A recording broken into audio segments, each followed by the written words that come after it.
Then he turned to the Munchkin boy and shook his head. "Isn't?" said he. "Isn't any butter? That's too bad, Unc.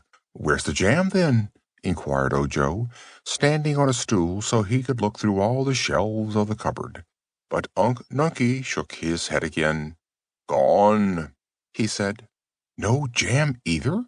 And no cake, no jelly, no apples, nothing but bread?" "All," said Unc, again stroking his beard as he gazed from the window.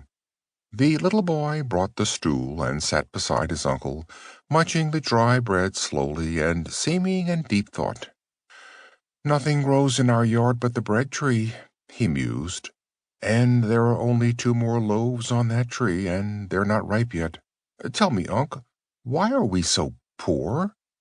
The old Munchkin turned and looked at Ojo. He had kindly eyes, but he hadn't smiled or laughed in so long that the boy had forgotten that Unc Nunkie could look any other way than solemn.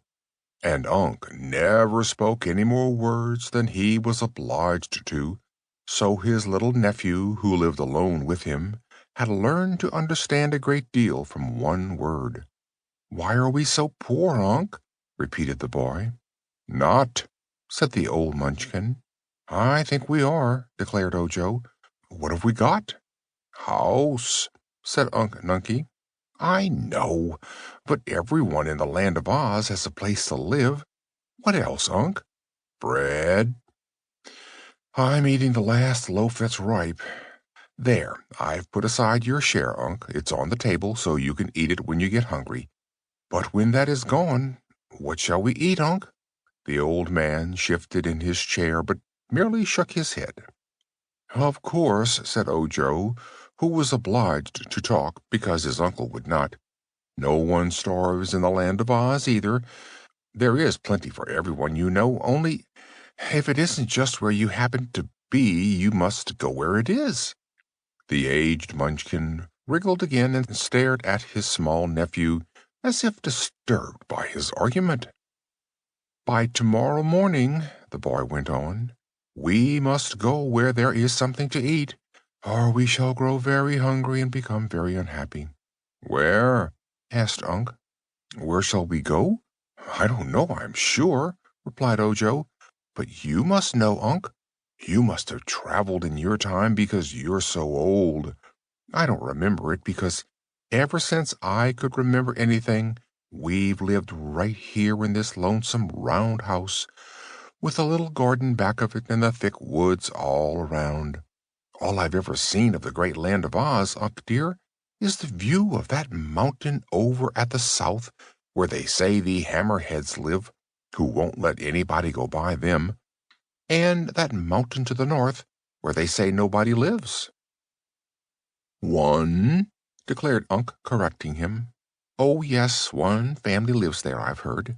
That's the Crooked Magician, who is named Dr. Pipt, and his wife Margolotte. One year you told me about them. I think it took you a whole year, Unc, to say as much as I've ever said about the Crooked Magician and his wife. They live high up on the mountain, and the good Munchkin country, where the fruits and flowers grow, is just the other side. It's funny you and I should live here all alone, in the middle of the forest, isn't it?" "Yes," said Unc. "Then let's go away and visit the Munchkin country and its jolly good-natured people. I'd love to get a sight of something beside woods, Unc Nunkie." "Too little," said Unc. "Why, I'm not so little as I used to be," answered the boy earnestly. "I think I can walk as far and as fast through the woods as you can, Unc. And now that nothing grows in our backyard that is good to eat, we must go where there is food." Unc Nunkie made no reply for a time. Then he shut down the window and turned his chair to face the room, for the sun was sinking behind the treetops, and it was growing cool. By and by, Ojo lighted the fire, and the logs blazed freely in the broad fireplace.